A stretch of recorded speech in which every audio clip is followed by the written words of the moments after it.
Welcome to our channel SA trending. నేను మీ అహల్యాని. మా ఛానల్ని మీరు ఇప్పుడు వరకు చూడకపోతే లైక్ చేసి సబ్స్క్రైబ్ చేసి పక్కనే ఉన్న బెల్ ఐకాన్ని క్లిక్ చేయండి.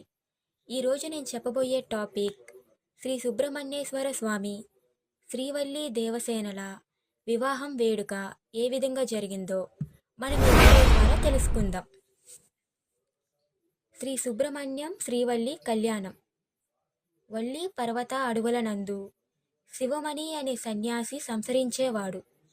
ఒకరోజు అందమైన జింకను చూసి రాయితో దానిని గాయపరచగా అది కొంతకాలం వ్యవధిలో గర్భం ధరించి స్త్రీ శిశువుకు జన్మనిచ్చింది.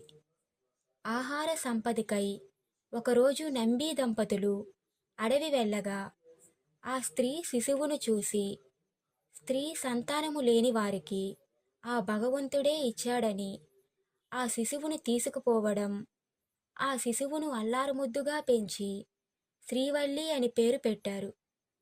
యుక్త వయసులో ఉన్న శ్రీవల్లిని తల్లిదండ్రులు జొన్న పొలంలో పిట్టల తరుముకు పంపారు.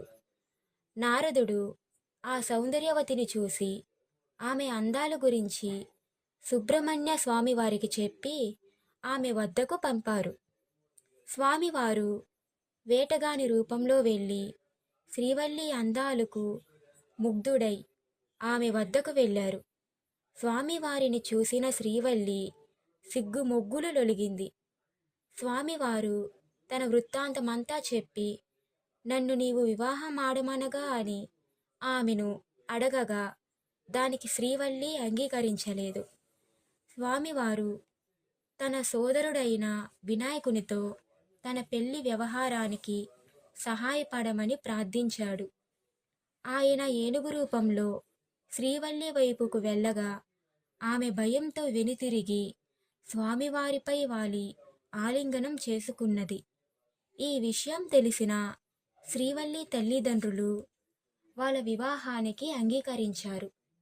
కొండజాతి ఆచారం ప్రకారం పులి చర్మంపై వధూవరులను కూర్చోబెట్టి శ్రీవల్లి అంగీకారంతో ముక్కోటి దేవతలందరూ పుష్పవర్షము కురిపించారు. శ్రీవల్లి సుబ్రహ్మణ్యం వివాహం అంగరంగ వైభవంగా జరిగింది. మా ఛానల్ని మీరు సబ్స్క్రైబ్ చేయకపోతే సబ్స్క్రైబ్ చేసి పక్కనే ఉన్న బెల్ ఐకాన్ని క్లిక్ చేయండి. శ్రీ సుబ్రహ్మణ్యేశ్వర దేవసేనల గురించి నెక్స్ట్ పార్ట్లో తెలుసుకుందాం.